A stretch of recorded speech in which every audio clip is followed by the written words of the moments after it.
Sus propios ciudadanos, con actos de locura, quieren destruir esta gran ciudad por buscar sus provechos. Y la injusta codicia de los jefes del pueblo, a los que aguardan numerosos dolores que sufrir por sus grandes abusos. Porque no saben dominar el hartazgo, ni orden poner a sus actuales triunfos en una fiesta de paz. Se hacen ricos cediendo a manejos injustos. Ni de los tesoros sagrados ni de los bienes públicos se abstienen en sus hurtos. Cada uno por un lado al pillaje. Ni siquiera respetan los augustos cimientos de la justicia. Quien silenciosa conoce lo presente y el pasado. Y al cabo del tiempo, en cualquier forma, viene a vengarse. Entonces alcanza a toda la ciudad esa herida inevitable y pronto la arrastra a una pésima esclavitud que despierta la lucha civil y la guerra dormida. Estamos ante un poema de Solón de Atenas, uno de los grandes legisladores de la Atenas arcaica. Fue arconte, el mando supremo de las magistraturas atenienses en torno al año 594 y es uno de los máximos exponentes de la política ateniense, pero también de la lírica griega arcaica. Una serie de textos que recuperan el registro escrito para la Grecia antigua y que constituyen una fuente de conocimiento fundamental para uno de los periodos más fascinantes de la historia de Grecia, el periodo que conocemos habitualmente como el arcaísmo griego, comprendido entre el siglo VIII y precisamente la época en la que escribe Solón, el siglo VI a.C. En este vídeo vamos a caracterizar qué información histórica podemos obtener de esos poetas de la lírica griega arcaica, entre ellos Solón de Atenas, y también cuál es el contexto histórico en que esa poesía se generó y en que se produjo uno de los grandes cambios fundamentales en la historia de Grecia, que fue la aparición de la ciudad-estado, el origen de la polis.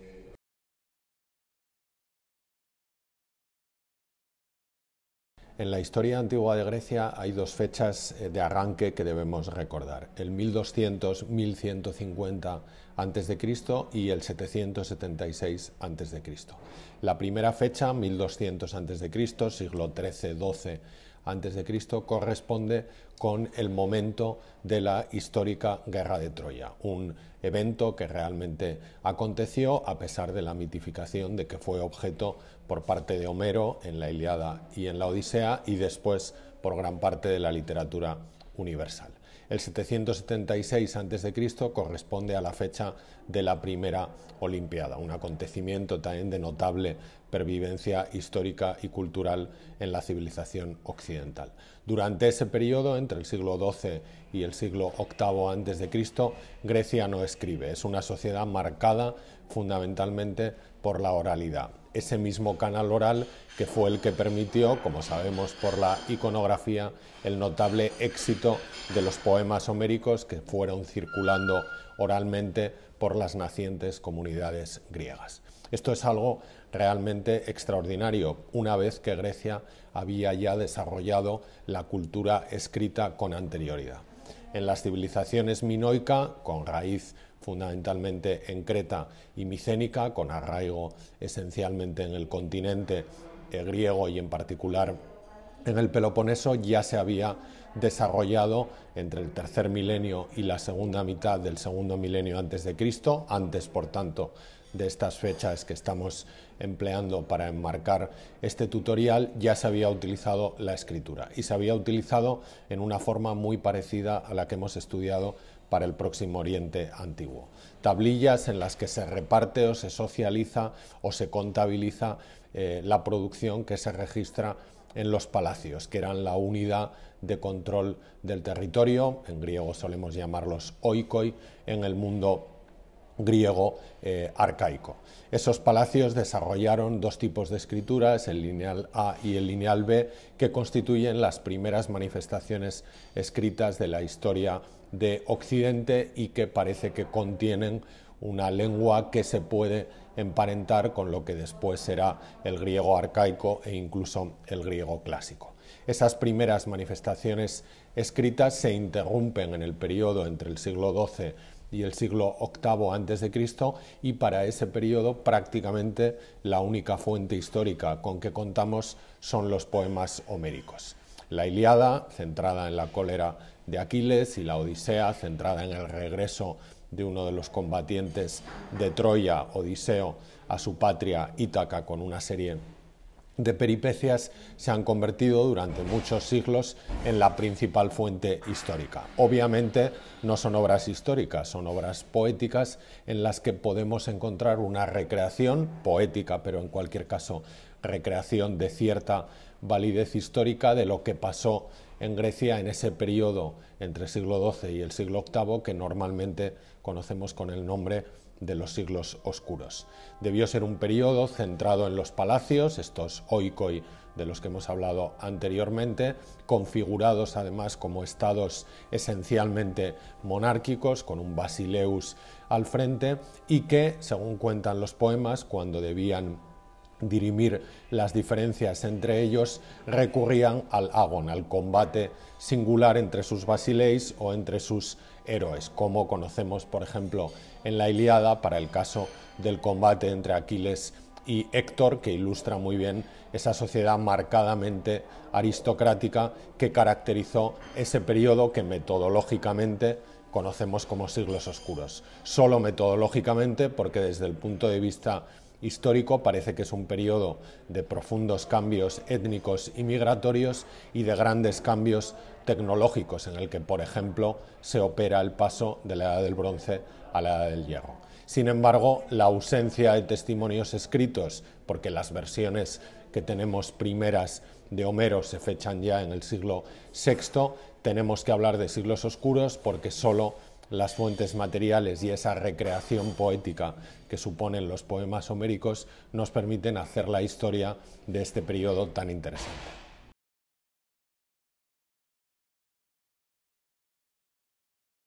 Tras ese periodo comprendido entre el siglo XII y el siglo VIII a.C., que hemos bautizado metodológicamente por la ausencia de evidencias escritas como siglos oscuros, se abre en Grecia un periodo apasionante y lleno de transformaciones políticas, sociales, demográficas y culturales. Ese periodo que conocemos como el arcaísmo griego y que básicamente se identifica con finales del siglo VIII hasta el siglo VI a.C., incluido. Precisamente en ese momento es cuando Grecia recupera la producción escrita y la recupera a partir de los autores de la denominada lírica griega arcaica. Uno de ellos es, por ejemplo, Solón de Atenas, con cuyo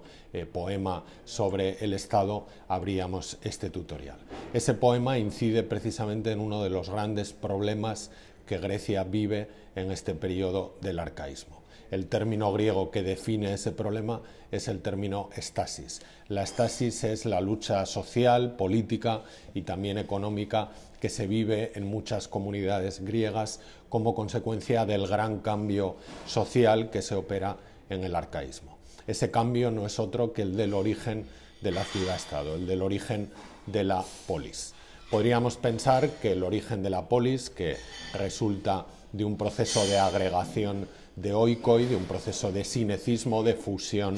de aldeas, nace sencillamente de la elección entre los dirigentes de esas aldeas, de aquella que tiene más propiedad, controla más recursos o tiene una posición geoestratégica más adecuada. En parte eso es así, pero para los historiadores tiene muchísimo más interés todo el efecto dominó que sigue a la aparición en Grecia por todas partes de las nuevas polis, de las nuevas ciudades-estado. Cuando surgen las nuevas polis, cuando surge la ciudad-estado, surgen problemas sociales entre los miembros de las familias aristocráticas, de los genoi, de las distintas aldeas que intervienen en el sinecismo. Surgen también problemas estructurales de tipo demográfico, ciudades-estado que acogen cada vez a más población sin variar los recursos con los que cuentan. Eso genera desequilibrios que se traducen en una gran intención defensiva de estas ciudades-estado, que empezarán de hecho a articular ejércitos de ciudadanos, fundamentalmente de infantería, los denominados ejércitos hoplíticos, que además educan al ciudadano, como sabemos por el caso espartano en mantener la posición en el grupo, en conservar el escudo y por tanto motivan la solidaridad grupal, y también en ocasiones conflictos demográficos que obligan a que algunas ciudades-estado lideren campañas de salida al Mediterráneo para buscar nuevas colonias en las que poder obtener esos recursos que la ciudad-estado, el territorio, la jora de esa ciudad-estado no puede facilitarles. Junto a eso, el periodo que conocemos como arcaísmo, en relación también con ese origen de la ciudad-estado, es un periodo en el que se inicia la elección de símbolos culturales identitarios para esas nuevas ciudades-estado. Se remonta a la fundación de las mismas a antiguos héroes que inauguran el funcionamiento de esas ciudades como monarcas, por ejemplo, el caso de Teseo en Atenas, y se instituyen y construyen los primeros santuarios políticos, los primeros santuarios poliados, que se convierten también en símbolos de esos cultos ancestrales que generan una cohesión identitaria en torno a la ciudad-estado. Pero además, lógicamente, cuando surge esta nueva forma política, la polis, es necesario también darle un componente jurídico, un componente legislativo. El arcaísmo griego está marcado por la evolución de las constituciones, de las politeiai, un término que está vinculado etimológicamente con el término polis y con el término polites, que significa ciudadano, y que nos permite rastrear todos esos conflictos aristocráticos, conflictos gentilicios que se van estableciendo para que triunfe un modo u otro de hacer política. Por eso el arcaísmo es, por ejemplo, el periodo en el que se alternan fases monárquicas con fases tiránicas o con fases democráticas, y en las que surgen los primeros grandes legisladores. Uno de ellos es precisamente Solón de Atenas, responsable de la primera gran reforma social y política, ya de carácter plenamente histórico, que conocemos en Atenas y que es un icono clarísimo de todas las transformaciones del arcaísmo griego.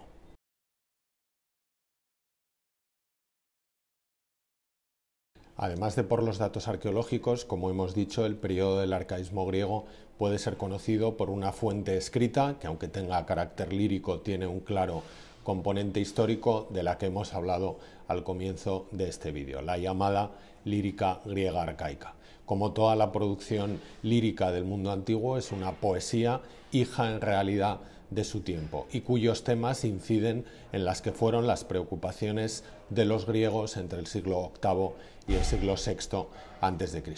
El profesor Rodríguez Adrados, recientemente desaparecido y que constituyó uno de los hitos clave de la filología griega en España, solía decir que la lírica griega arcaica se centraba fundamentalmente en 4 temas: los dioses y los hombres, como un tema heredado de todo ese periodo homérico marcado por la oralidad; la ciudad, la ley y la virtud, que es quizá el tema que más directamente incide con los cambios históricos que hemos explicado; la muerte, la juventud y la vejez; y obviamente, por eso hablamos de poesía lírica, el amor. Echar un vistazo a algunos de los textos de esa antología de la lírica griega arcaica supone aproximarse a personajes que vivieron algunas de las transformaciones que en la parte anterior de este vídeo hemos explicado como características del arcaísmo. Me limitaré a citar algunos ejemplos. Tirteo de Esparta es un poeta espartano que vive entre finales del siglo VIII y comienzos del siglo VII a.C., en un periodo en el que Esparta está envuelta en las denominadas guerras fronterizas contra sus vecinos de la región de Mesenia, unas guerras que fueron bastante endémicas en Esparta por los problemas económicos y territoriales propios de una polis como esta y propios también del arcaísmo. En algunos de sus poemas, Tirteo ensalza 2 virtudes que son fundamentales en el guerrero, en el hoplita de la época, en el guerrero cívico que debe defender el territorio ciudadano: la firitía, la solidaridad grupal, el sacrificio individual que construye la ciudad; y la arete, la virtud, el valor militar del héroe, ahora no individual, sino puesto al servicio de la construcción cívica. Leer a Tirteo es, por tanto, descubrir algunos de los valores básicos de estas nacientes ciudades-estado y, en particular, de una de las que se convertirá en ciudad-estado ilustre y casi hegemónica a partir del siglo V junto con Atenas. Me refería a Esparta. Tenemos también otro personaje, poeta de la lírica griega arcaica, que es Arquíloco de Paros. Escribe ya en el siglo VII a.C. desde Paros y sabemos que participó en algunos procesos de colonización, en concreto en la colonización de Taso. Otro acontecimiento, las campañas coloniales, característico del arcaísmo griego. Él tiene un poema en el que, por ejemplo, se ríe de toda esa fiditía ensalzada por Tirteo y cuestiona la importancia de mantener la posición en el combate frente a salvar la vida, diciendo que un ciudadano puede huir en el combate arrojando su escudo, salvar la vida, aunque ponga en peligro la vida de la ciudad. Todo esto ridiculiza un valor que debía estar muy asumido en las polis arcaicas, que era la del sacrificio por el bien común. De hecho, el poema de Solón con el que abríamos, que podría describir una situación de corrupción como la que tristemente estamos acostumbrados a vivir actualmente en los medios de comunicación, serviría como ejemplo también de cómo en las instituciones políticas el sacrificio por la ciudad es decisivo. Otro poeta sería Alceo de Lesbos, que escribe entre finales del siglo VII y el siglo VI a.C. Es paisano de Safo de Lesbos, que es quizá el icono de la poesía erótica, lírica, amorosa propia de este periodo. Alceo tiene un poema que se titula La nave del Estado, o que los editores han titulado habitualmente La nave del Estado, y en la que describe todas esas luchas políticas, sociales, jurídicas, económicas y territoriales que caracterizan la estasis. Prácticamente define la estasis con la misma clarividencia con que el poema de Solón lo hacía, ese poema con el que hemos arrancado. Y por último, otro representante, aunque la lista podría ser mucho más larga, de la lírica griega arcaica, es Solón de Atenas, un personaje público que fue arconte, la magistratura suprema de la ciudad de Atenas en el año 594 a.C., que dividió la población ateniense, dada su heterogeneidad, en una serie de clases censitarias y adaptó la participación de esos personajes en función de su renta en las instituciones